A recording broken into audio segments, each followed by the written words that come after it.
On a shelf in a drugstore, in a small yellow box, two bearded men are still looking at you. One of them is named Trade. One of them is named Mark.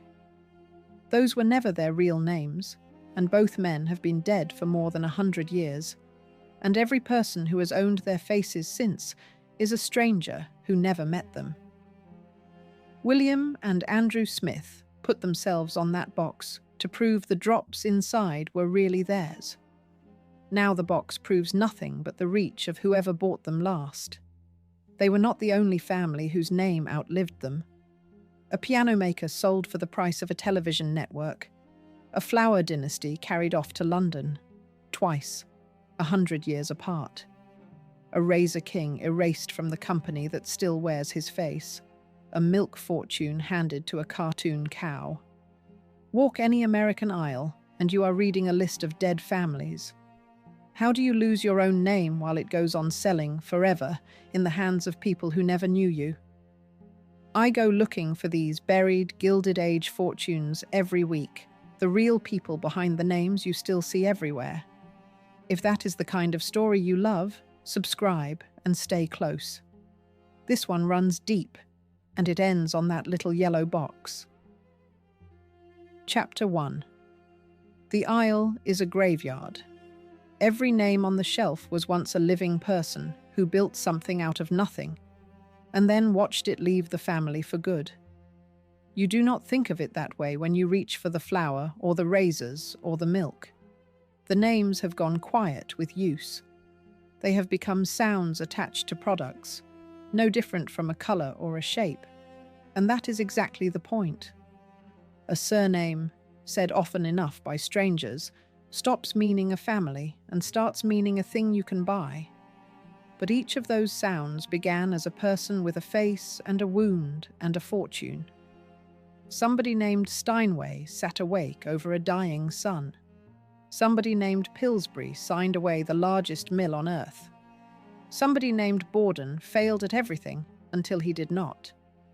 Somebody named Gillette wrote long books arguing that money and companies should be abolished, and then put his own face on the most successful company of its age. And two brothers named Smith printed their portraits on a box and watched the whole country mistake the words underneath for their names. They belong to a particular moment in American life, the years between the end of the Civil War and the eve of the First World War, when the family firm became something new. It became a corporation. That word sounds dull now, and it was the most consequential change of the age. A corporation has shares, and shares can be sold. A corporation can take in outside money, and outside money wants a return. A corporation outlives the man who founded it, and it does not love him. Once a family put its name on a corporation, the name became property, and property has only one loyalty, which is to whoever holds the title. So the name could be diluted, one share at a time, until the family owned a sliver of the thing that carried it. It could be voted away in a boardroom by men the founder had hired. It could be sold in a single afternoon to buyers on another continent. It could simply run out of heirs and be sold like a house whose owners had died. And through all of it, the name went on. It went on selling. That is the quiet horror underneath every story in this film. Most of these families never failed at all. They succeeded, and their success grew so large it walked out the door and left them behind, still wearing the family name like a coat it had stolen. There is a shape to how it happens, and it repeats 5 times. There is almost always outside money in the room from the very beginning. A financier who owned half the company before the ink was dry. There is almost always a third generation that lost the appetite, or the talent, or the sons. And there is almost always, at the end, a new face invented to replace the vanished family. A smiling mascot drawn up by an advertising agency to stand where a person used to stand, so that the customer never has to notice that nobody named Pillsbury bakes the dough and nobody named Borden milks the cow. outside money, the tradable share, the failing third generation, the invented face. The same four hands reach into every one of these stories and lift the name out of the family that made it and set it back on the shelf, warm and smiling, as if nothing had happened at all. Think of the shelf, then, as a graveyard, every bright label a headstone with the family still somehow buried under it. And the strange thing about these headstones is that they are still for sale. There is a proverb for it older than any of these families, the one the immigrants of the world repeat in a dozen languages.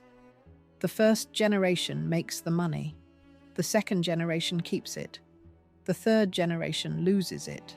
What the proverb leaves out is the cruelest part, which is that losing the money and losing the name are two different deaths, and the name usually dies last and dies in public, on a shelf where anyone can watch. A family can be bankrupt and forgotten while the word it invented is worth more than ever, printed 1,000,000 times a day, greeting strangers in a friendly voice borrowed from the dead. That is the particular haunting of the American brand, and these 5 families are among its clearest ghosts. What follows is full of businesses, and it is not really a story about business. It is a story about names and about the strange American faith that a name is a kind of immortality, that if a family builds something big enough and stamps its name on it, some piece of them will go on. That faith is half right, which is the cruelest thing about it. The name does go on. The family does not. And the going on of the name, once its cost is understood, starts to look less like immortality and more like a body kept upright and dressed and sent out to work long after the person inside it has died. The 5 run in order of how completely each family was cut away from its own name. First, a family that sold its name and stayed loyally beside it. Then a family that lost its name, won it back, and lost it again. Then a founder pushed out of his own company while he lived. Then a name cut loose entirely and left to float as a rented word. And last, the worst of them, a family whose very faces were sold to strangers, still working on the box after the bloodline itself had ended. The gentlest of the 5 comes first, the family that was never robbed, that let go on its own terms and stayed beside its name to the very end. Even that, told honestly, is a kind of ghost story. Chapter 2. The Orphan Who Signed His Name. Henry Steinway was orphaned and penniless at 15, and he built the most famous name in music before it cost him 2 sons in a single month. He was born in the Harz Mountains of Germany in the last years of the 1700s, the 4th of 8 children of a charcoal burner, into a world of poverty and war and sickness that took his family from him young. There is a story the family loved to tell, that his mother and his brothers were killed by a bolt of lightning in a forest hut. The church records suggest something plainer and sadder, that his father most likely died of simple want, and the lightning was a story the survivors told because it was easier to carry. Keep that in mind through everything that follows. Even at the beginning, the Steinways were a family that knew the difference between the legend on the outside and the grief within, and chose sometimes the legend. He was a cabinet maker and an organ builder, and he built his first grand piano in secret in the kitchen of his house, because the guild rules would not let him make instruments in his workshop. That piano still exists. It is called the kitchen piano, and it is the first fact of the whole empire, a thing made against the rules by a poor man in the dark. By the end of the 1840s, he had built some 400 instruments in Germany and won a gold medal at a German state fair. And then the revolutions of 1848 swept through the German states, and he did what a certain kind of ambitious poor man did in that decade. He sold what he had, gathered his children, and sailed for New York with a few $100s to his name. On a March day in 1853, in a loft in Manhattan, he founded the company. He anglicized the name on a friend's advice, and Steinway became Steinway. And Steinway and Sons opened its doors with $6,000 of capital. The ascent that followed was one of the fastest in American manufacturing. His son, Henry the Younger, patented a way of stringing the piano that ran the strings across one another above a single frame of cast iron, and it changed the sound of the instrument for good, and it changed the whole industry with it. The first American piano the firm ever sold, its own instrument number 483, went to a family for $500, and the company bought it back a lifetime later and gave it to a museum where it sits today. Look at what he built inside 20 years. By the year 1869, the firm was selling well over $1 million of pianos a year, more than its two nearest rivals, Chickering and Nabe, sold combined. It was turning out something like 1,800 instruments a year. It won more than 30 gold medals in 7 years, and then the grandest of all, the Grand Gold Medal of Honor at the Paris Exposition of 1867, the first time an American maker had ever taken it. Across its generations, the family would hold well over 100 patents. The founder had arrived with a few $100s, and within a single working life, the name Steinway had become a synonym for the instrument itself. They built a hall to carry the name into the culture. Steinway Hall opened on 14th Street in 1866, seating some 2,000 people. And for 25 years, it was the home of the New York Philharmonic, the cradle of orchestral music in the city, until a man named Carnegie built a bigger one, and they built a town. William Steinway, the son who ran the empire after his father died, bought more than 400 acres of waterfront and farmland in Astoria, in Queens, and raised on it a company town with its own factory and foundry and sawmill, its own school and kindergarten and library, its own church and fire brigade and streetcar line, 400 workers and their families, most of them German-born. He even opened a great riverside amusement resort out there, with a beer hall and a roller coaster and a carousel that drew 50,000 people on a summer day. The family's own summer house nearby they bought for just over $125,000, and it stands today on the Register of Historic Places. There is a street there still called Steinway Street. There is a subway stop. The geography kept the name long after the family let go of it, which is the first small hint of the thing this whole film is about. A name outliving the grip of the people who made it. But under the medals and the acres, there was a wound, and it is the reason the Steinways understood, better than any family here, that you can build anything and still lose the builders. In the spring of 1865, within 1 month, 2 of the founders' sons died. Henry the Younger, the technical genius behind the modern Grand, died of tuberculosis in March, aged 34. The autopsy recorded a large cavity in each of his lungs, both of them thoroughly diseased. Charles, the brother who handled the works and the selling, died of typhoid in Germany 20 days later, aged 36. Their deaths pulled a third brother, Theodore, from Germany to New York to hold the firm together. And Theodore was an inventor in his own right, holding some 40 patents, including the way of bending the wooden rim of a grand piano that every maker still uses. But 2 sons were in the ground before the fortune was even finished, and the family learned early what the whole century would keep teaching, that the name could survive anything, including the people who made it. And the family's grief survives, because one of them wrote it down. William Steinway kept a diary for 35 years, 9 volumes, some 2,500 pages, now kept and studied by the Smithsonian. He wrote of his wedding, of concerts, of the ordinary running of an extraordinary business. And on the night before his brother Henry died, he wrote a single line that tells you everything about what the name cost the family that carried it. He found Henry dreadfully low, the hands and feet swollen just past a fit of coughing, and he left the sick room, and he wrote, "I leave him with a heavy heart." There is a bitter footnote to William's own life as well. The man who built the empire's fortune died, by the best scholarship, virtually bankrupt, having poured his money into real estate and a resort and even an early motor company, so that his shares and property had to be sold off to cover his debts. Remember that gold name above the keyboard, the one that has sat in 1,000 concert halls.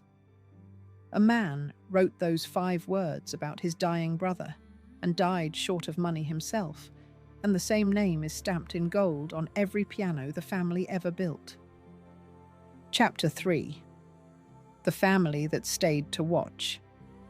In 1972, the Steinways sold their name to a television network, and then the last of them stayed on to guard it, unpaid, for the rest of his life. That is the whole shape of the mildest severance in this film. Nobody came for the Steinways. Nobody raided them. Nobody voted them out. Nobody tricked them. After 119 years of unbroken family ownership, they simply decided to let go. And the manner of their letting go is the reason this film begins here, and not somewhere louder. By the early 1970s, the family had thinned across the generations in the ordinary way. The shares had spread out among a great many Steinways, each with a smaller piece and a smaller stake in the outcome. There had been a long and bruising strike, a running financial strain, heavy legal costs, and a plain lack of interest among some of the family in spending their lives making pianos. Between the mid-1950s and the late 1960s, the company had already weighed 24 separate offers to sell. When the last one came, from the Columbia Broadcasting System, the television network, the man who ran the company and carried the founder's name arranged the sale himself. His name was Henry Steinway, a great-grandson of the first Henry, and he was the last of the line to lead the firm. The price is a fact worth handling with care, because the deal was a swap of shares rather than a sale for cash, and the true figure was never made public. The number that has followed the sale ever since is an estimate, generally put at around $20 million in the network's stock. Say it that way, and only that way, an estimate, because nobody outside the room ever confirmed it. What matters more than the figure is what the sale did to the family's relationship with its own name, which was to turn ownership into a courtesy. There is no drama in the paperwork of it, and that is the point. A family that had built the piano the whole world measured itself against had become, by the 1970s, a scattering of cousins holding certificates, some of whom made pianos and some of whom simply wanted to be paid. The strike had hardened the mood. The books were tight, and the plain truth was that the family had run low on the one thing the founder had carried across an ocean, the appetite to give a whole life to it. What looked from the outside like surrender was, up close, a family deciding quietly, over dinners and letters, that the thing had grown too large to love and too heavy to hold.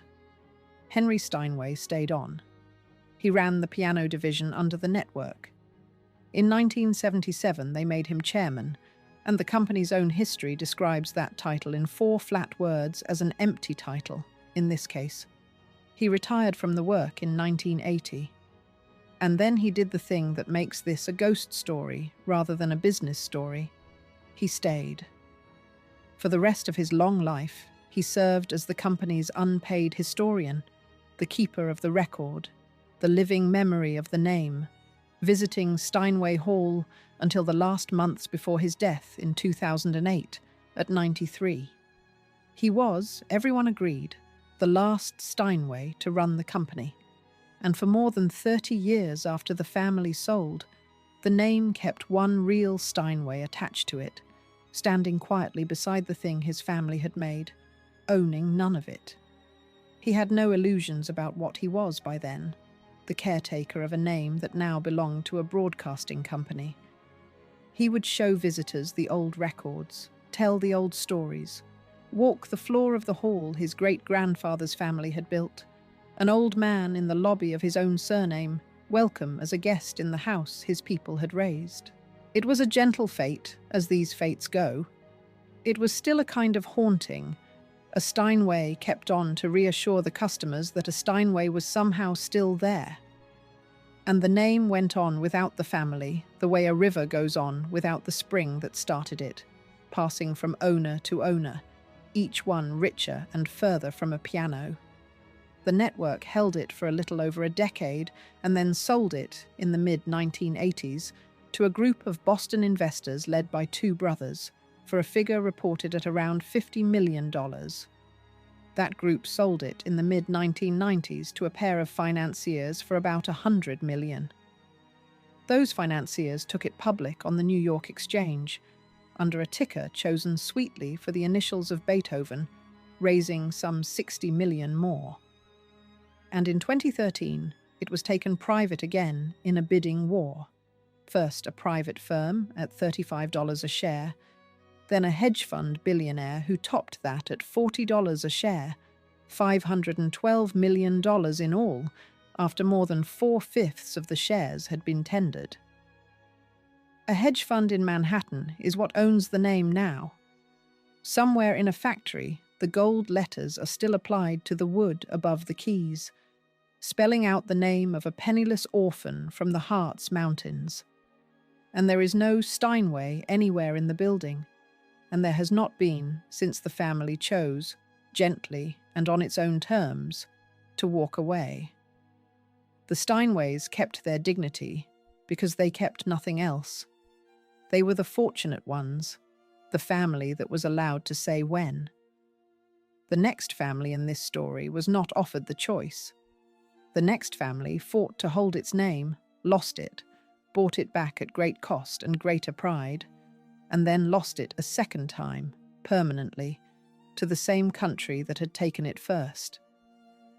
Chapter 4. The Best Flour in the World. Charles Pillsbury turned 10,000 borrowed dollars into the largest flour mill on earth, and then he sold the whole of it to a syndicate in London. He came out of New Hampshire, a shopkeeper's son with a Dartmouth degree, and in 1869 he went west to Minneapolis, where the Mississippi fell over a set of falls and turned the wheels of a milling town. His uncle was there ahead of him, a hardware man who would become governor of Minnesota. Charles borrowed against his family and bought a 1/3 share in a struggling mill for $10,000, and within 3 years the firm carried his name, Charles Pillsbury and Company. The fortune was built on a hard northern wheat that other millers could not handle well, and on 2 pieces of machinery that turned that wheat into the whitest, finest flour in America. One separated the gritty heart of the grain from the husk with currents of air. The other ground the wheat between rollers of chilled steel, turning at different speeds, gently, in stages, instead of crushing it once between stones. Here is a small correction the story needs, because the legend has smoothed it over. Charles Pillsbury did not invent either machine. They came to Minneapolis from other men, and in the case of the roller system, from Hungary. What Charles had was nerve and speed, and a gift for selling. He adopted the new methods faster and at greater scale than anyone, and he stamped the result with a brand, Pillsbury's Best, marked on the sack with 4 letters as a promise of the finest flour in the world. Minneapolis in those years was the flour capital of the world, a city built on falling water and hard red wheat, its riverbank a wall of mills that roared day and night, and Pillsbury's was the giant among them. The secret was the northern spring wheat that grew where softer wheats would not, a hard grain full of grit that the old millstones could only ruin. The new machines changed that. The purifier lifted the gritty heart of the grain away from the husk on a current of air, and the steel rollers cracked it open by stages instead of grinding it to powder. And out of the two came a flour whiter and finer and stronger than anything a stone had ever produced. Bakers paid more for it. Housewives asked for it by name, and the name they asked for was Pillsbury. He built the largest flour mill on the planet, a vast stone building on the bank of the river that would hold that title for some 40 years. That number meant something particular in the language of the trade. A mill that could grind 500 barrels of flour a day was thought a large mill in that era. Pillsbury's great mill was designed for 10 times that, some 5,000 barrels a day, and in time it ran to more than 3 times even that figure, driven by 2 enormous water wheels. The output of the whole company climbed from a couple of thousand barrels a day in the early years to 10,000 by the middle of the 1880s, and on toward 40,000 a day in the decades that followed. He started one of the first profit-sharing plans in American industry, paying his workers a share of the take, tens of thousands of dollars a year handed back to the men who ground the flour. He sat in the state senate. He was, by any measure of the age, a made man, and the mills that bore his name fed a good part of a continent. He was, by the standards of the mill owners of his day, a decent one, which makes what happened to his name no gentler. He shared his profits with his workers when few owners did.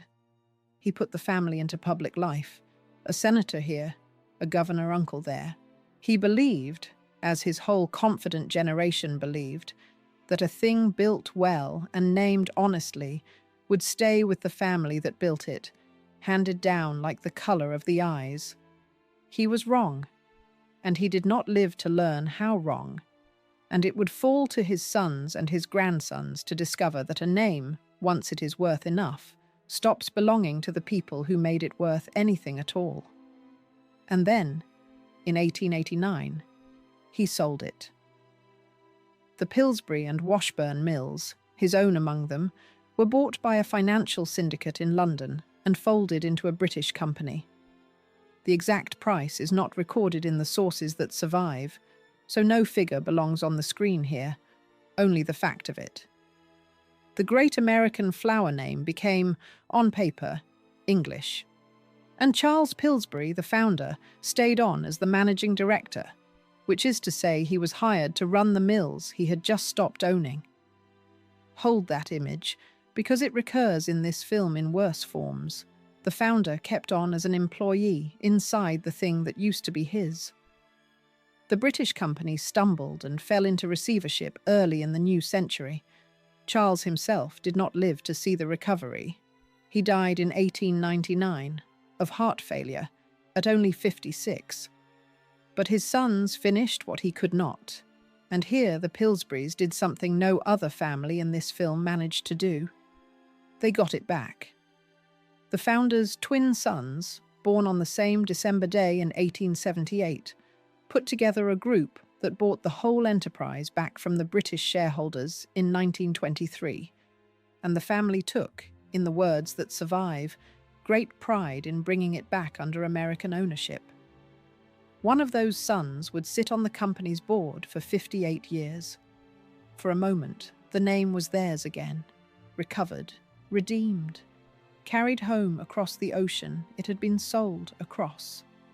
That recovery is the reason the ending, when it comes, lands the way it does. You cannot lose a thing twice unless you first win it back, and the Pillsburys are the only family here who won it back at all. Chapter 5. London took the name twice. A century after the British first took the Pillsbury name, a British conglomerate came back for it, and this time there was no buying it back. Between the two takings, the family had quietly loosened its own grip. The last Pillsbury to run the company, a trained master miller and grandson of the founder, stepped down from the presidency in the early 1950s, handing it to a professional manager from outside the bloodline. And after that, the men in the chief's chair were hired hands, not heirs. By the 1980s, no Pillsbury was running the company at all. The name was on the door, and in the history, and in the hearts of Minneapolis, and it was no longer in the executive suite. The company had also grown fat in a way that made it prey. Over the decades, it had swelled from a flour miller into a sprawling empire of packaged food and restaurants. And the diversification matters here, because each piece was a limb a raider could later cut off and sell. It had bought the hamburger chain Burger King back in the 1960s, and that chain was the jewel everyone wanted. It had bought frozen pizza brands, paying tens of millions for one and well over 100 million for another. It had bought canned and frozen vegetables under a green giant and a premium ice cream brand. It was large, it was underperforming, and it was full of pieces that a buyer could break off and sell one at a time to pay for the purchase. In the language of that decade, it was in play. In the autumn of 1988, the British conglomerate Grand Metropolitan made an unwanted offer for the whole of Pillsbury, $60 a share. More than $5 billion for the company, raised in what was then one of the largest bank financings ever assembled. Pillsbury's board did what cornered companies did. It reached for its defences. It had what the lawyers called a poison pill, a device that would let every other shareholder buy stock at half price the moment a raider crossed a line, flooding the market with new shares and making the takeover ruinously expensive. It had a board elected in staggered classes, so no outsider could sweep it away in a single vote, and rules requiring a crushing supermajority to approve any merger. It tried to spin off Burger King to make itself a smaller, less tempting meal. And it raised its chin and refused, its chairman insisting that staying independent was worth more over the long run than anything the British were offering. Grand Metropolitan raised the bid to $63, and then to $66. The fight went to a courtroom in Delaware, where American corporations are born and buried, and in December of 1988, the court ended it. The judge ordered Pillsbury to take down its poison pill and blocked the spin-off, ruling that the board's defences were not a reasonable answer to the offer on the table, and quoting an older case in a line that reads like an epitaph for every family in this film. A corporation, the court said, does not have unbridled discretion to defeat any perceived threat by any draconian means available. By then, some 87% of the shares had already been handed to the British. With the pill dead, the board surrendered at $66 a share, and early in 1989, the deal closed, and Pillsbury became a wholly owned piece of a London conglomerate for nearly $6 billion. When it was done, the buyer's own spokeswoman put it with a bluntness that no family member ever answered, because no family member was there to answer it. So now, she said, we own 100% of the shares of Pillsbury, and Pillsbury is a wholly owned subsidiary. There is a particular cruelty in losing a company that way by law in a room far from the mills. No Pillsbury stood in that Delaware courtroom. The men who fought the takeover were hired officers defending a name that was not their own family's, and the men who won it were financiers in London who had never watched flour fall from a roller. The board had built a fortress of clever devices, the pill and the staggered seats and the supermajority, and a judge took the whole fortress down in an afternoon with a sentence about draconian means, and it was over. The great American flour name changed countries on a December Friday, decided by lawyers, and the city of Minneapolis read about it in the paper. There was, by then, a face on the Pillsbury tube, and it was not a Pillsbury. In 1965, an advertising agency had invented a small laughing figure of dough, poked in the belly to make him giggle, and he had become the friendly face of the name in every kitchen in the country. A New Hampshire family had built the fortune across 3 generations, and a cartoon invented by copywriters had inherited the smile, and after 1989, that giggling dough, on a tube stamped with the family's surname, was owned in London. The symmetry is almost too neat to be true, and it is true. The British had first taken the Pillsbury name in 1889.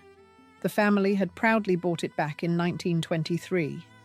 And now, in 1989, 100 years to the year from the first sale, the British had it again, and this time, forever. Later, the name would pass on once more.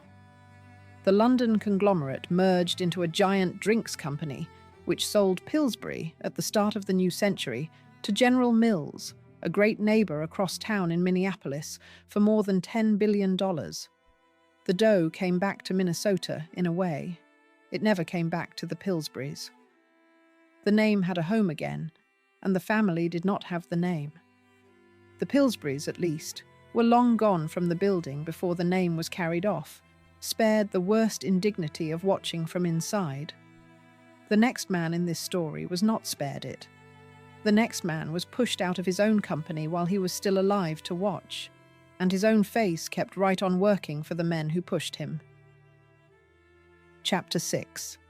The Socialist Who Hated Money.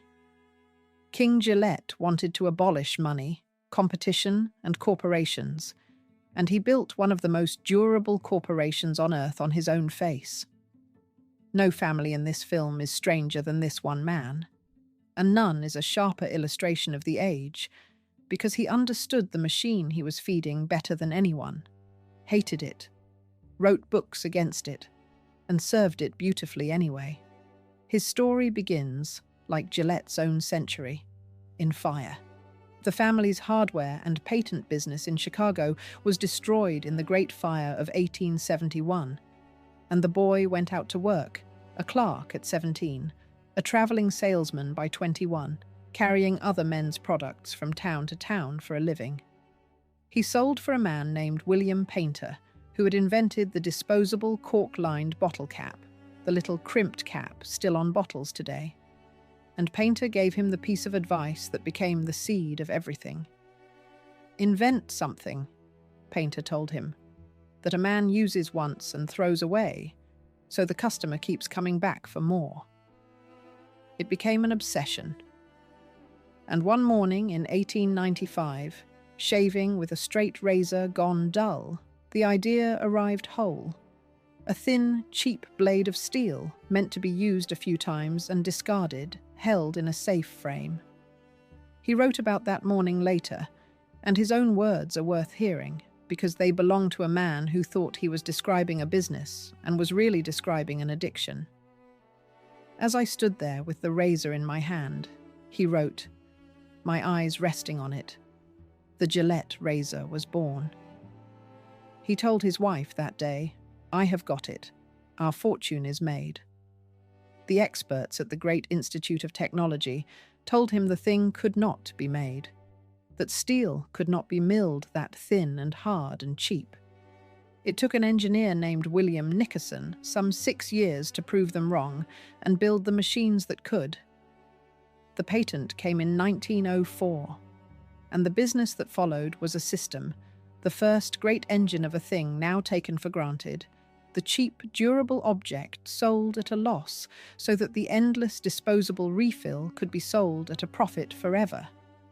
A man bought the handle once. He bought the blades until he died. Look at the arithmetic of the climb. In the very first year, the company sold 51 razors and 168 blades. Within a decade, it was selling hundreds of thousands of razors and 70 million blades a year. Then the First World War handed a Gillette set to millions of soldiers, some 3.5 million razors and tens of millions of blades issued to men in uniform, and sent them home shaving themselves every morning for the rest of their lives, and the fortune became permanent. There has never been a purer machine for turning a habit into money. The razor was almost a gift, sold cheap or handed over for nothing, because the razor was only the hook. The blade was the catch, dull in a week, useless in a month, bought again and again for the whole of a shaving life, so that every man who accepted the first razor became a customer for 40 years. Other men had sold products. Gillette had sold a dependency, and dressed it in the language of convenience and modern hygiene. and the entire modern world of the cheap machine and the endless refill learned the trick from a razor. He had built the future, and, as the rest of his life would prove, he hated the future he had built. Here is the irony the man carried inside him the whole time, and it is the reason his segment is not a business story, but a haunting. King Gillette was a lifelong utopian socialist. He published book after book, thick volumes hundreds of pages long, arguing that competition and money and private corporations were a disease. His cure was breathtaking in its scale. He proposed merging every company on Earth into a single public trust, and then gathering the entire American people, 60 million souls, into one titanic planned city near Niagara Falls, powered by the falls themselves. A city of identical circular buildings on a grid, so that competition could be ended and the people made the masters of production. He called his first book The Human Drift, and the ones that followed carried titles like World Corporation and The People's Corporation. And he wrote every one of them in deadly earnest, a razor salesman turned prophet. His own words, in print, under his own name. Competition between individuals, he wrote, will be throttled and destroyed. He believed it to his bones. He even tried to hire a president of the United States to run his imaginary trust, offered a salary of $1 million, and was turned down. And he financed all of this dreaming by building, on his own name and his own face, one of the most perfect competitive money machines the world had ever seen. A machine designed from the ground up to make people buy the same small thing again and again and again, forever. He was the Razor King. He wanted to abolish kings. He never once seemed to feel the contradiction as anything but fuel. The temptation to laugh at him is a mistake. He was no hypocrite, only something rarer and sadder.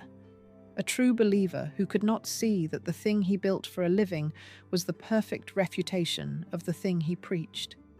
He dreamed of a world without buying and selling, and he invented one of the most efficient reasons to buy and sell ever devised. He wanted no man to profit from another, and he grew rich on the daily small surrender of every man who ever shaved. The blade and the book came from the same head, and the head never noticed they were enemies. That blindness is the most human thing about him, and it is the reason his face on the wrapper, when it comes, lands as a haunting and not a joke. Chapter 7. The face they kept, the man they threw away. By the time he died, King Gillette owned almost none of the company that had printed his face more than 1 billion times. The severance came in 2 stages, 20 years apart, and the first of them happened while he was, characteristically, somewhere else. From the earliest days, his money had come from a Boston businessman named John Joyce, and Joyce and Gillette fought for years over how to run the thing, especially over selling the rights abroad. Gillette was often overseas, cash poor, distracted by his books and his schemes. Joyce was in the room. After bitter litigation, Gillette sold most of his stock to Joyce around 1910 for something like $900,000, and from that point, he kept the title of president and lost the power that went with it. He was, from then on, a figurehead over his own name.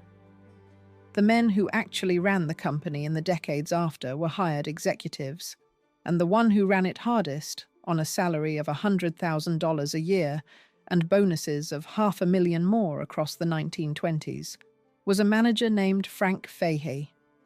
And it was Fahey's management, not the founders, that produced the scandal that finally threw King Gillette out for good. In 1930, the company moved to merge with a rival razor firm, and the rival's accountants, going through the books, found something rotten. Gillette's management had been inflating its profits, booking razors shipped to warehouses overseas, but not yet sold to anyone, as though they were money already earned. The overstatement across the late 1920s came to nearly $12 million. When the truth came out, the stock fell like a stone, from a high of $142 a share down toward $20. And in the spring of 1931, the founder was removed from the board of his own company, swept out in the same motion as the executives who had cooked the books, tied to a fraud committed by the men who had taken his company from him. The indignity of it is hard to overstate. He had not cooked the books. He had not run the company in 20 years. But his name was on the door, and his face was on the product. And when the fraud came to light, he was swept out with the men who had actually done it, guilty by the association of his own name, thrown off the board of the company his own idea had created, dreamed up on a morning in 1895 with nothing but a dull razor. The board that removed him was made of men he would barely have recognized, running a company he no longer understood, selling a product on the strength of a face still legally worth a fortune. His face, worth more to them than the living man attached to it. He kept the honorary title of president almost to the end, a courtesy over a company he had not truly run in 20 years and no longer meaningfully owned. And the rest of his money went the way of the age. He had poured his fortune into Southern California real estate, and by the autumn of 1929, he was some $2 million in debt. He tried to sell off his Gillette stock, and about 2 weeks after he did, the market crashed, and he had to sell nearly everything he owned. He had built himself a great Spanish mansion out on a canyon ranch near Los Angeles, some 25 rooms designed by a fashionable architect, finished the very year the world came apart in 1929. He kept the ranch to the end because he could not get what it was worth, and after he died, his widow sold it. She would, by report, lean on friends for a time before the still prosperous company sent her a modest pension, which is its own quiet comment on how little the man who built the fortune had left. He died in 1932, 77 years old, disillusioned, his utopian books unread, his debts heavy. No one ever recorded a hard figure for what he had been worth at his height, and none for what little was left at the end. So the honest words are only these: a multi-millionaire who died nearly broke. The great white house stood on the canyon rim, some 25 rooms of it, all of it finished in the same season the country came apart. He had built it to be the seat of a dynasty, and no dynasty came. His only son would leave no great mark. His widow would sell the house to a film director, and by some accounts, lean on friends until the company that carried her husband's name remembered to send a check. The man who had promised his wife on that first morning that their fortune was made had made a fortune so large it could survive the loss of him. And it did. And he did not survive the loss of it. And his face went on. It had been printed on the wrapper of every blade from the beginning, first as a guarantee against counterfeits, a promise that these blades were the real Gillette and not a swindler's imitation, and then as the settled signature of the brand.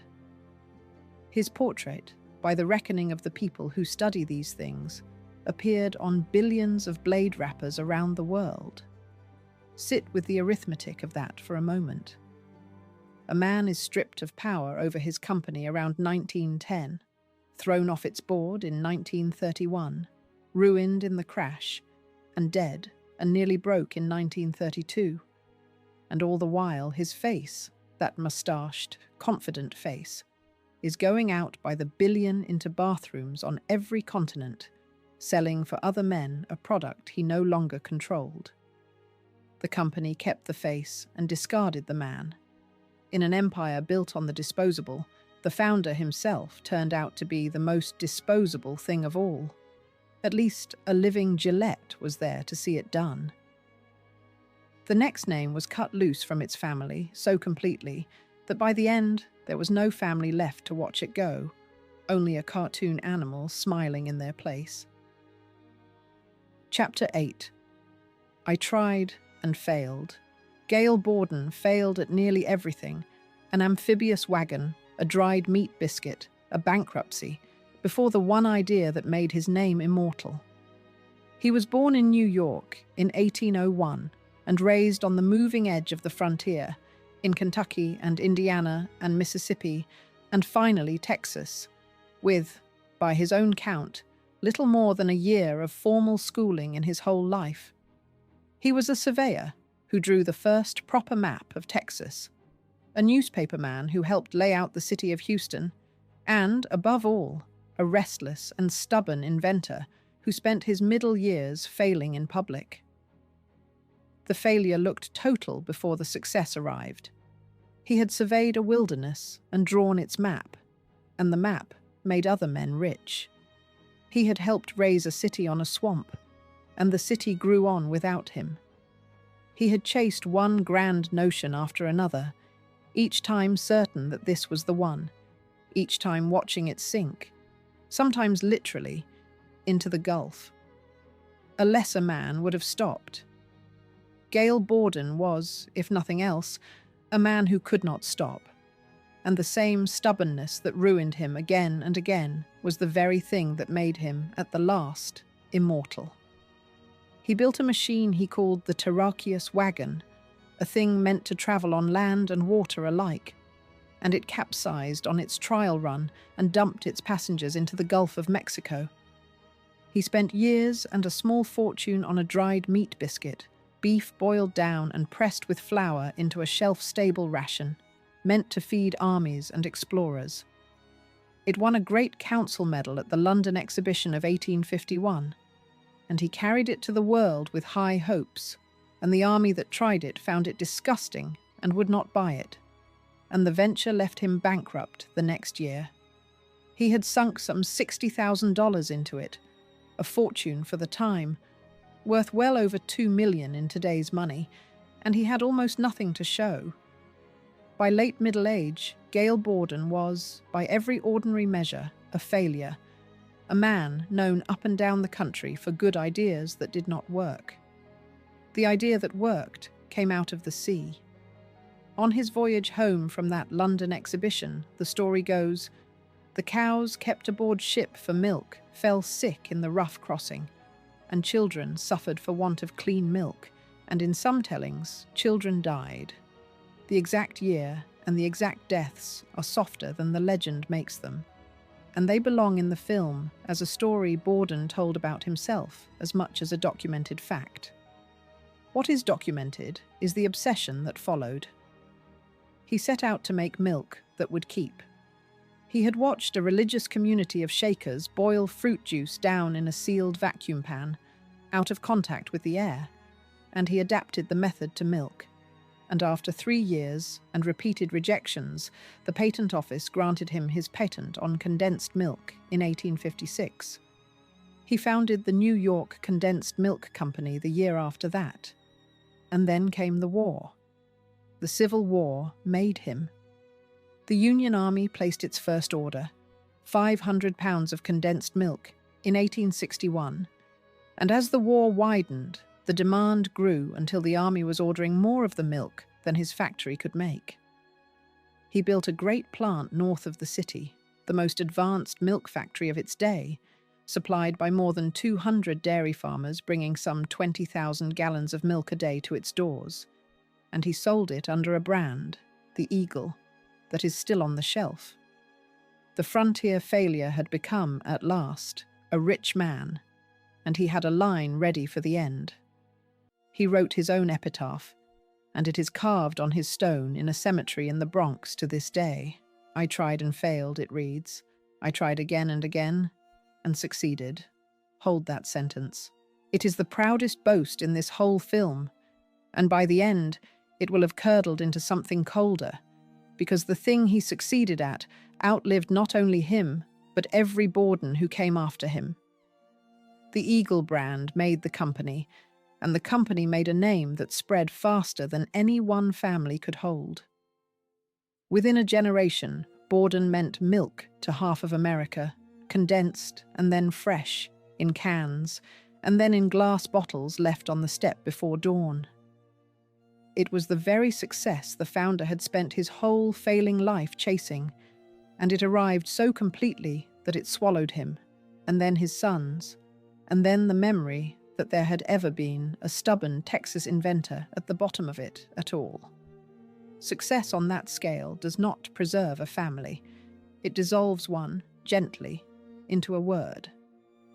There is one more figure who has to enter here, quietly, because he explains everything that follows.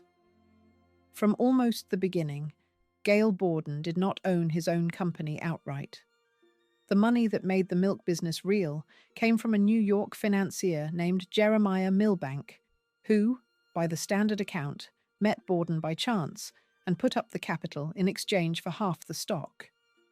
So the Borden name went onto a company that a Borden never wholly owned. Half of it belonged from the first day to a money man and to the family that came after him. A family so rich in its own right that its fortune would be reckoned, at Milbank's death, in many millions of dollars. Remember that, because it is the reason the Borden name floated free of the Bordens more easily than any other name in this film. It was only ever half theirs to lose. Chapter 9. The Name That Floated Free. By 1919, the Borden name belonged to the moneymen and the managers, and the family that made it was already gone.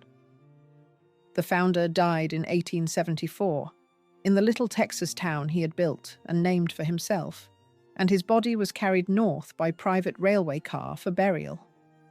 His two sons ran the company after him, one until the mid-1880s, and the next until the turn of the century.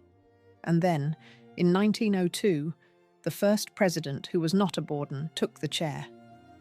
That is the year to fix in your mind for this family, the year the blood left the building.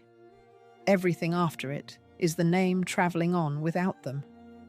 In 1899, the firm was renamed the Borden's Condensed Milk Company, and then, in 1919, it became simply the Borden Company, chaired by a descendant of the financier Milbank and run by professional managers. The name that had meant a stubborn Texas inventor now meant a corporation, and the corporation set about becoming enormous. In the 3 years around 1930, it bought more than 200 companies.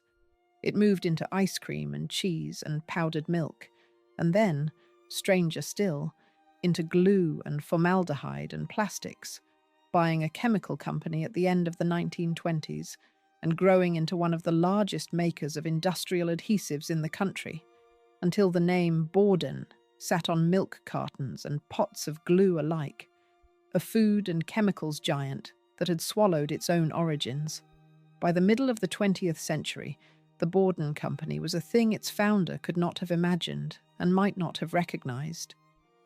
It delivered a great share of the fresh milk in America and made ice cream and cheese and powdered milk. And at the same time, it ran chemical plants turning out the glues that held furniture and plywood and books together, and the plastics that were remaking the age. The milk had built the name, and the name now sold acid and adhesive. A stubborn Texas inventor's surname had become a word that meant, on one shelf, a wholesome carton for a child's breakfast, and in a factory 2 states away, a drum of industrial resin. The family that might have blushed at that was long gone, and had been gone for 2 full generations. The end, when it came, was the pure machinery of the modern market, with no villain in it at all, only arithmetic. In the late 1980s, the company went on a buying spree that misfired. Some 90 companies bought for close to $2 billion, and it fell into deep losses, $364 million in 1 year, $630 million the next. In 1994, the buyout firm Kohlberg Kravis Roberts agreed to take Borden private in a deal worth about $2 billion and completed it early the next year, ending 68 years of public trading. And then the firm broke the old giant into pieces.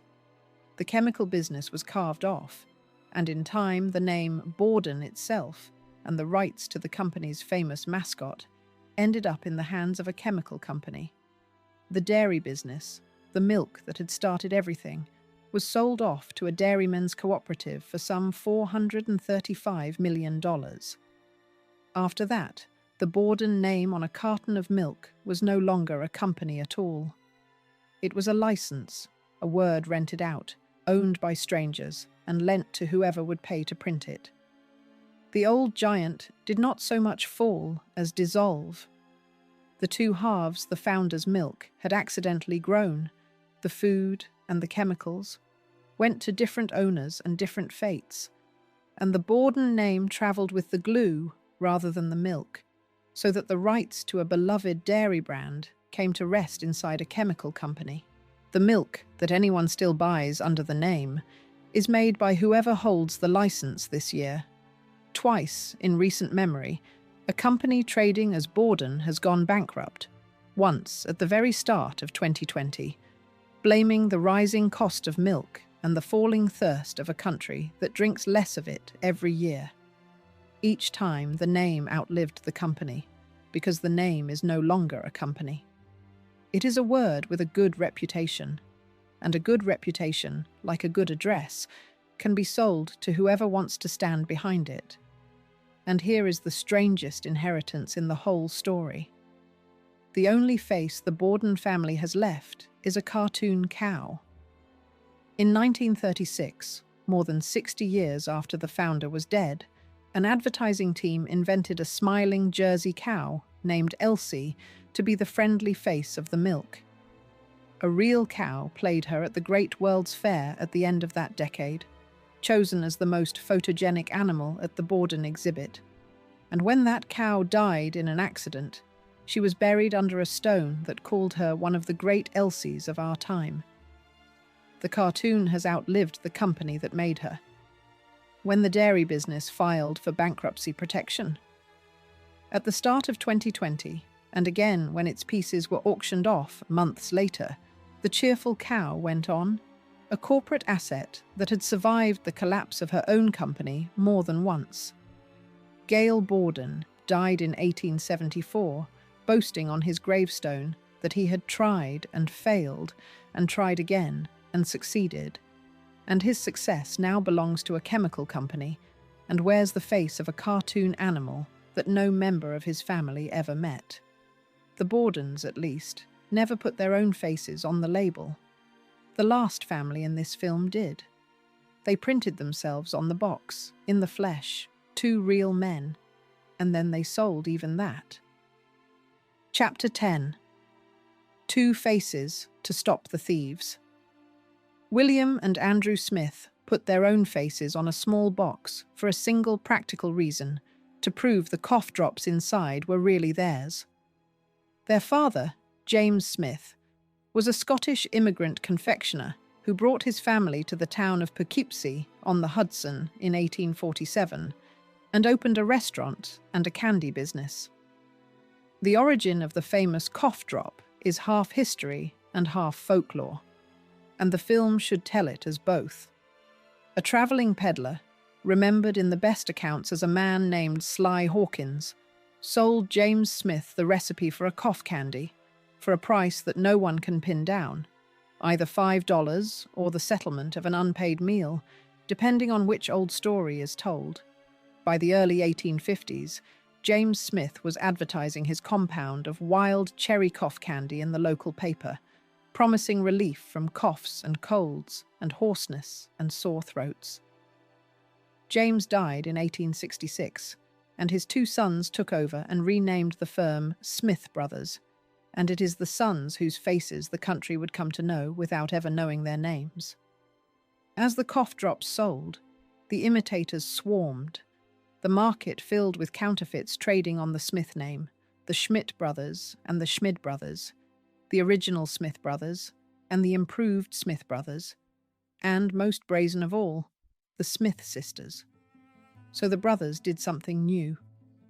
Around 1872, they put the two portraits on one of the first factory-filled, printed packages in America, a sealed box that a counterfeiter could not so easily fake.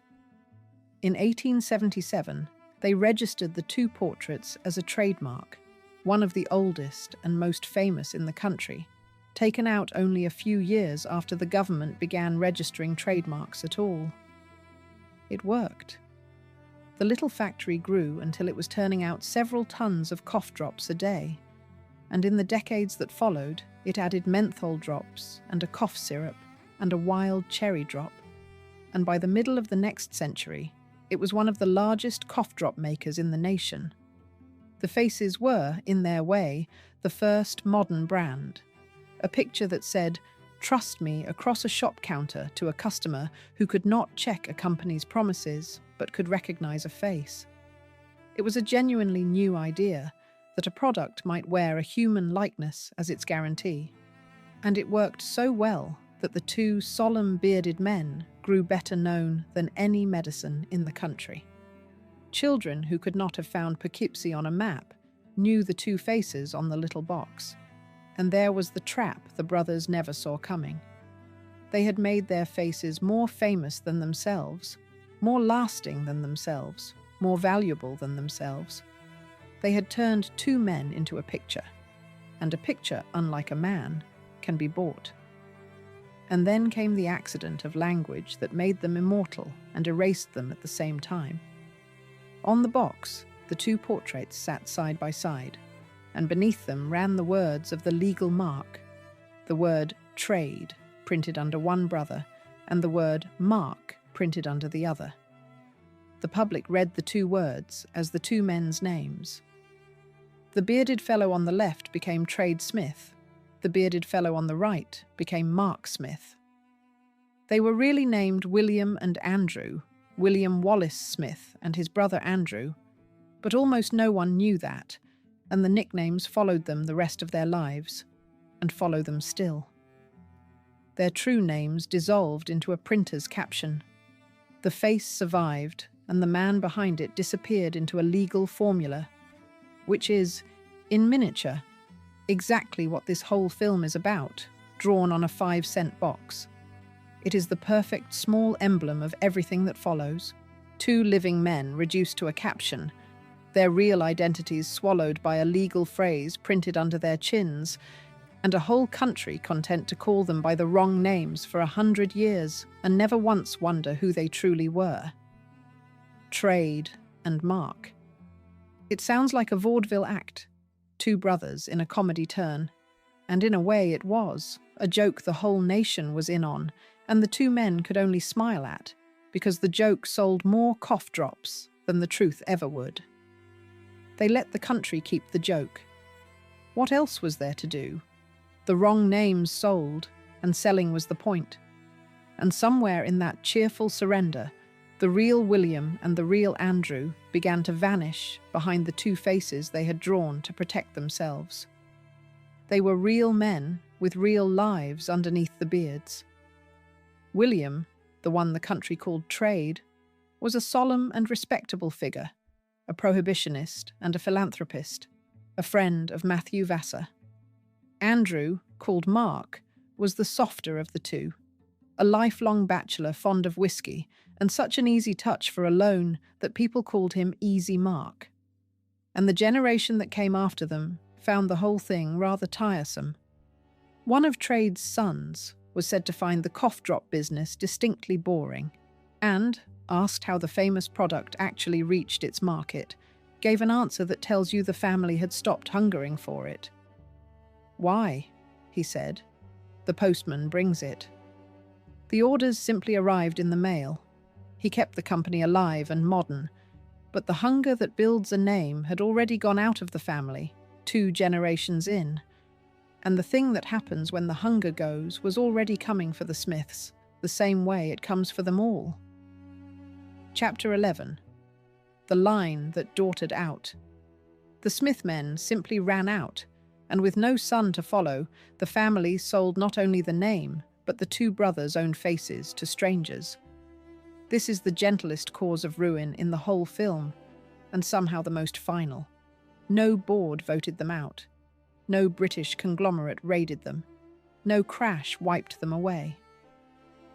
The family kept the company in Poughkeepsie for more than 100 years. And then it came to the end of its own bloodline.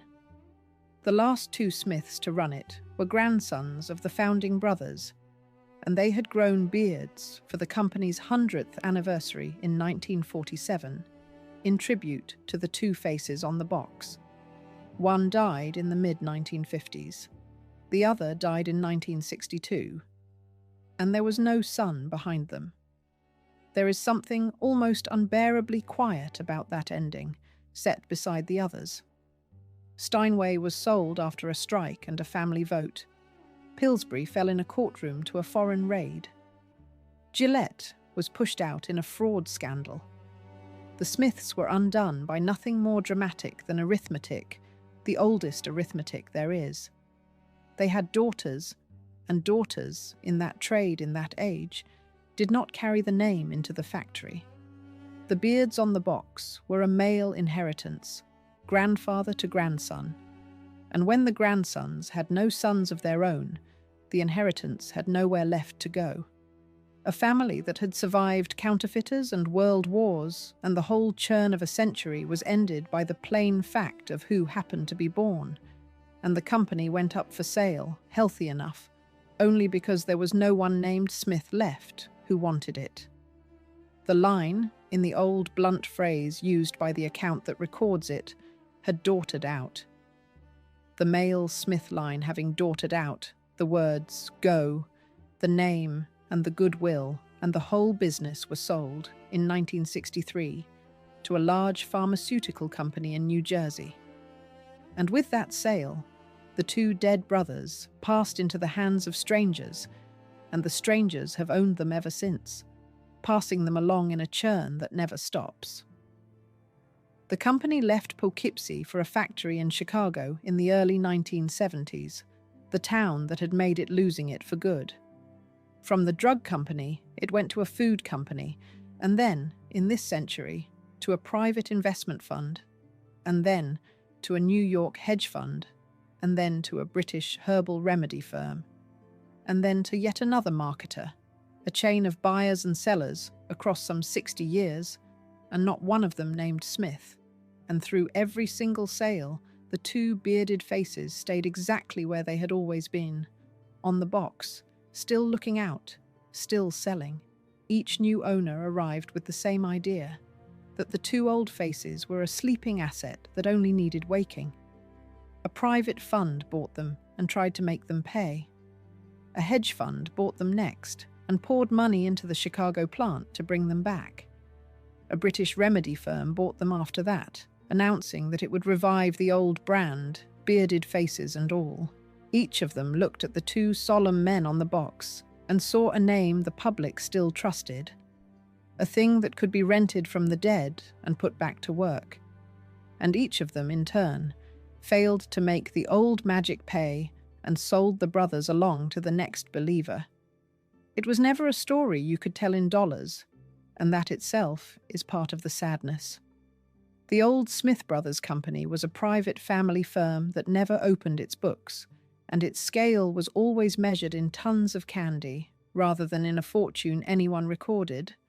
A few tons a day in the early years, and some 20 tons a day at its height, ranking among the top few cough drop makers in the country, with, by one account, a large share of the drops eaten as plain candy rather than taken for any cough at all. By the time the last owners had finished with it, the only numbers left were the numbers of decline, sales that had fallen under $1 million. An American cough drop market worth hundreds of millions that the little Poughkeepsie brand could no longer hold. In the autumn of 2024, the last cough drop came off the line, and the American operation collapsed, and the manufacturing was placed in the hands of creditors on sales of under $3 million against a market worth some $700 million. Think of what that number says. A brand two immigrant brothers had built into one of the most recognized in the country, its faces known to every child, its trademark among the oldest in America, reduced at the last to a few $1 million of sales in a market worth hundreds of millions, kept alive not because anyone needed it, but because a name that old is hard to let die. The drops themselves had become almost beside the point. What the last owners were really buying and failing to sell was a feeling. The small, warm reassurance of two old faces a grandmother would know on sight. And feelings, it turns out, are harder to run at a profit than the men who bought them hoped. And still, the faces do not close their eyes. That is the image to hold as the 5 families give way to what binds them.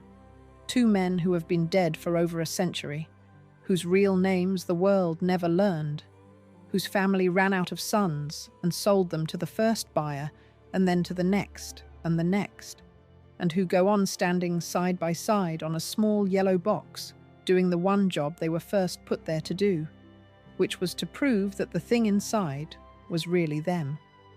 The 2 men are long dead, and the box has not truly been theirs in a lifetime. But they keep vouching for it anyway.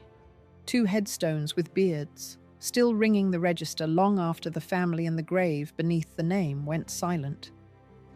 If a family can lose even its own faces, the question underneath all 5 of these stories has to be asked plainly. What, in the end, does a name belong to? Chapter 12. How a name outlives its family. 5 families, 5 different doors, and the same cold room on the other side of each one. Set the stories side by side, and the coincidences stop looking like coincidences and start looking like a law. The same few forces killed family control every time, and they were not villains. They were the ordinary machinery of the modern corporation, working exactly as it was designed to work. Notice that there is no villain in any of it. No banker twirling a mustache, no cackling raider. John Joyce was a businessman who wanted a return on his money. The London syndicate saw a bargain in a great mill and bought it. The Delaware court followed the law, and the law favoured the shareholders. Even the advertising men who drew the doughboy and the cow were only doing good work, giving a faceless corporation a friendly face. Each hand that lifted a name out of a family was doing something reasonable, even admirable, by the ordinary rules of business, and the sum of all those reasonable acts was the quiet erasure of the people whose names still sell the goods. That is what makes it a haunting rather than a crime. A crime has a criminal. This had only a system, running the way it was built to run. The first force was outside money, present from the very start. A financier owned half of Borden before the milk ever sold. A Boston investor bankrolled Gillette and then bought the founder out of his own creation. Even Pillsbury's first great sale was to a syndicate of strangers in London. The moment a family took in capital, it did not itself provide. It took in a partner whose loyalty was to the return and not to the name. And that partner, or that partner's heirs, was always waiting. The second force was the tradable share itself. Once a family's ownership became stock, it could be split among too many cousins to hold together, as the Steinway shares were, or swapped for a television network's paper, or tendered to a raider in a single afternoon, as Pillsbury's were. Ownership that can be sold will, in the end, be sold. The third force was time, and the plain failure of the third generation. The founder hungers, the son holds on, and the grandson loses the appetite or the talent, or, as with the Smiths, the sons themselves. The hunger that builds a name is almost never inherited 3 generations deep. The child of a rich man rarely wants what the poor man wanted. Watch each force do its work in each family, like the same illness in 5 patients. In the Steinways, it was the share, split so many ways among so many cousins that no one held enough to hold on. In the Pillsburys, it was the share again, tendered to a raider in a single afternoon by shareholders who owed the family nothing. In Gillette, it was the outside money, John Joyce's dollars, in the room from the start and patient as a spider. In Borden, it was the outside money once more, the financier's half, there before the first can was ever sold. And in the Smiths, it was time, pure time, the third generation, and then the fourth, thinning away until there was no one left. Different doors, the same cold room, and behind every door, a family that believed it owned a name and discovered it had only been renting the name from the market all along. And the fourth force is the strangest and the most telling. When the living family receded, the corporation did not leave the space blank. It manufactured a new face to stand where the family had stood. Pillsbury lost its family and gained a giggling figure of dough, drawn up by copywriters in 1965.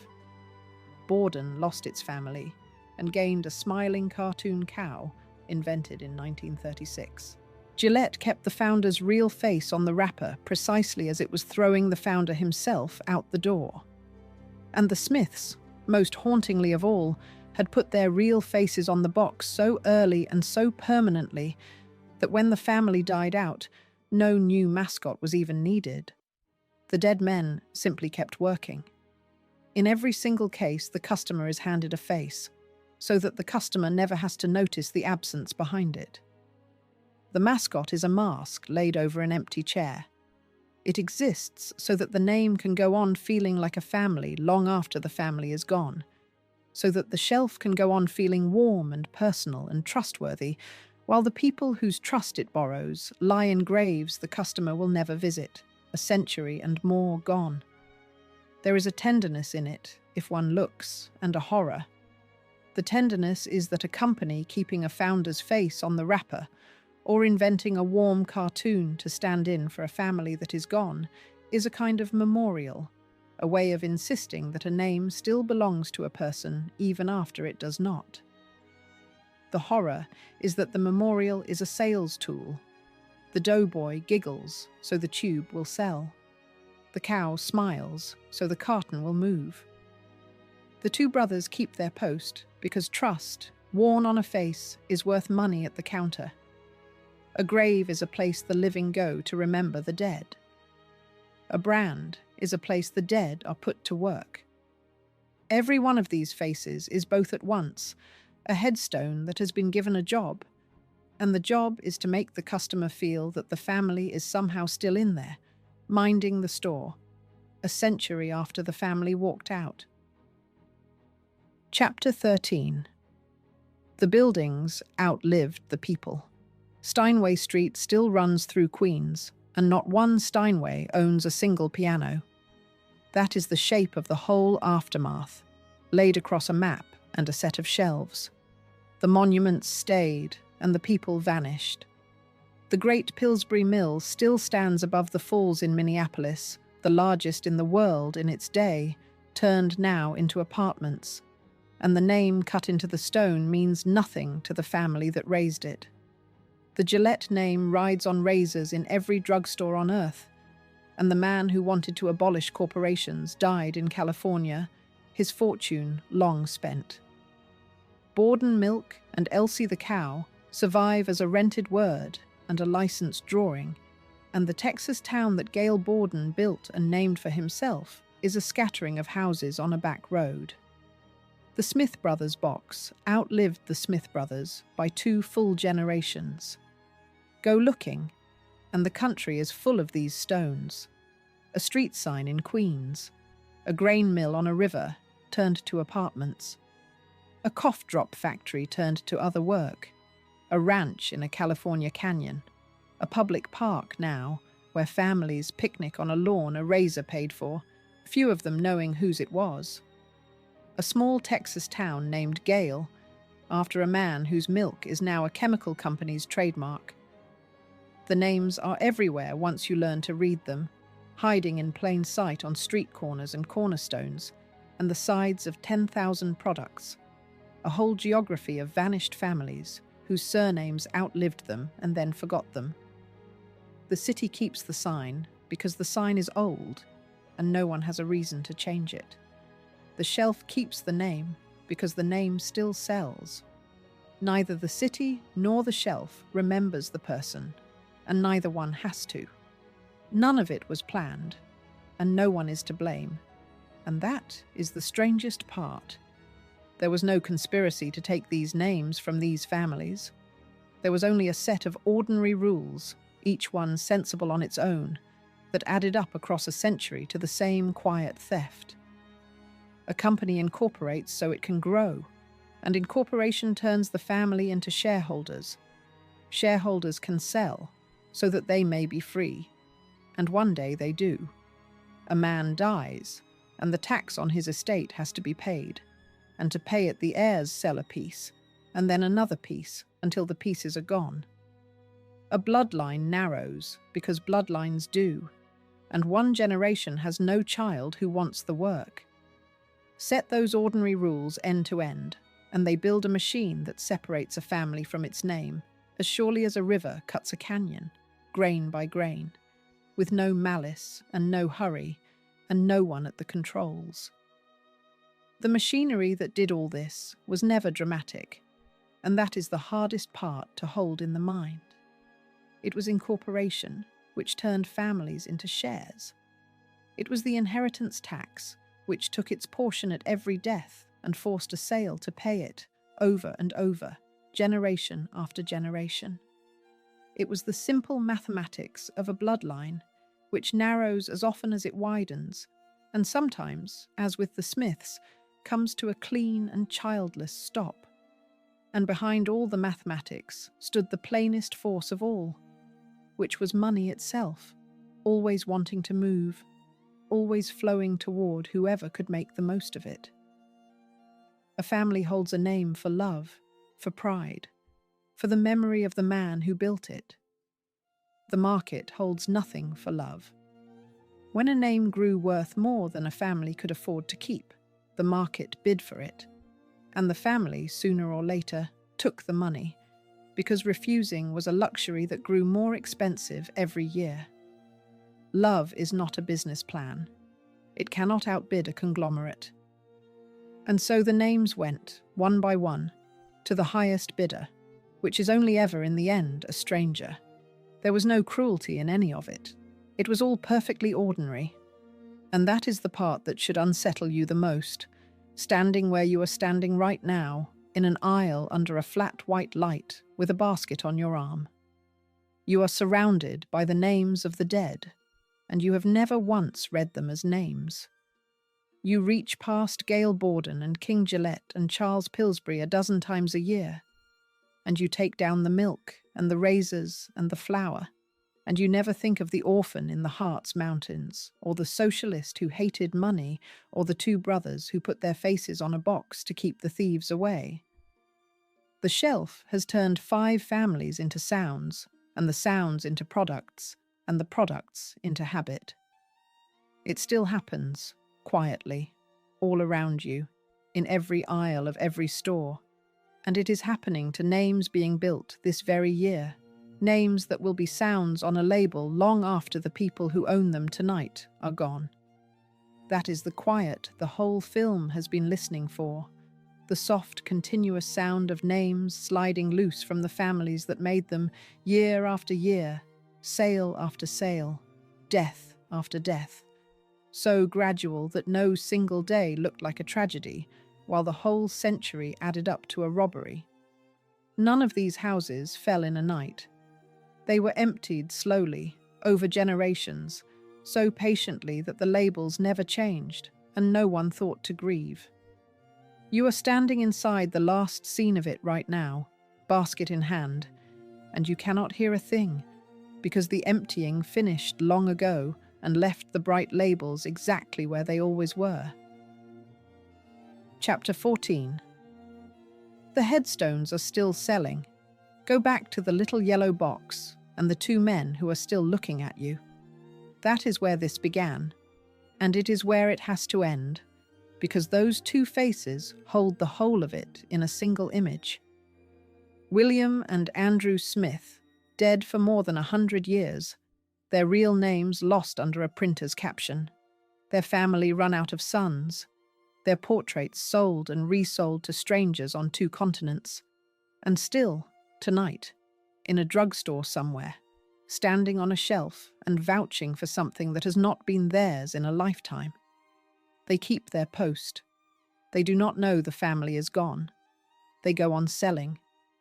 It would be easy to call these 5 families failures, and it would be wrong. They did not fail. They succeeded so completely that their success outgrew them, incorporated itself, took on outside partners and tradable shares and a life of its own, and walked out of the family and into the world, keeping the name like a suit it had grown into and the family had grown out of. Henry Steinway, the orphan, built a name so strong a hedge fund pays to keep it in gold above the keys. Charles Pillsbury built a name worth crossing an ocean to steal, twice 100 years apart. King Gillette built a name so valuable the company kept his face and threw away the rest of him. Gail Borden built a name so durable it survived being cut loose from every Borden alive and lives on as a cartoon cow. And 2 brothers named Smith built a mark so permanent that the mark is all that is left of them, 2 faces doing their one old job forever. Say the names over, slowly, and hear what they have become. Steinway, a word in gold on the lid of a piano no Steinway owns. Pillsbury, a word on a tube of dough, carried off to London and brought home again to a stranger's boardroom. Gillette, a word beside a face the company kept after it threw the man away. Borden, a word rented out with a cartoon cow, floating free of every Borden who ever lived. Smith Brothers, 2 words and 2 faces, the last remains of a family that ran clean out of sons. 5 surnames, 5 headstones, and every one of them still bright, still trusted, still ringing a register somewhere tonight, doing brisk and cheerful business over the graves of the people who first dreamed them up. Walk the aisle again and read it the way it is really written. The piano is a grave, the flour is a grave, the razor is a grave, and the milk, and the little yellow box, all of them graves, and all of them, somehow, still open for business. There is a word for what these 5 families have. The word is afterlife. Most people vanish completely, their names worn smooth off a stone within a single generation, forgotten by their own great-grandchildren. These 5 will never quite be forgotten, and never quite be remembered either. Their names will be spoken 1,000,000 times tomorrow, by people buying flour and blades and milk and drops, not one of whom will mean a person by it, all of whom will keep the sound alive. It is a strange immortality to survive as a word in the mouths of strangers who never knew you lived. The pharaohs wanted it and built mountains to get it. These 5 got it almost by accident, and their monument is a shelf. And a shelf is a busy place, busier than any tomb. No one visits a grave at 2 in the morning. Someone is always in the aisle. Every hour of every day, somewhere, a hand reaches out and takes one of these names down and carries it home, and sets it on a counter, and uses it, and throws the wrapper away, and thinks nothing at all. The dead keep the night shift here, 150 years in, selling flour and blades to strangers who will never know their faces, and they will be at it tomorrow, and the day after, for as long as the name is worth the printing. The names went on. That is the thing that should keep you up. Most of these fortunes were never even lost. They were only taken from the hands that made them and passed to hands that never knew them, and the families died, and the names refused to. Gail Borden had it carved on his stone, meaning it as pure triumph. "I tried and failed," he wrote. "I tried again and again, and succeeded. He succeeded. They all did. And the reward for succeeding, in the end, was to watch your own name learn to live without you, and go on down the years without a backward glance, on a shelf, under a light, in the hands of a stranger, still for sale. So the next time the light in the aisle is too bright and the shelves run on too far, slow down for a moment and read the labels as names. Say hello to Henry, the orphan who made the piano, to Charles, who lost the mill and whose sons bought it back and lost it again, to King, who hated money and drowned in it, to Gale, who failed and failed and failed and then did not, to William and Andrew, the two men still standing on the little box, keeping a promise to strangers 100 years after the promise stopped being true. They built these names to outlast them, and the names did, and that was the whole of their triumph and the whole of their sentence. The families are gone. The names are on the shelf, and the shelf, tonight, is still open.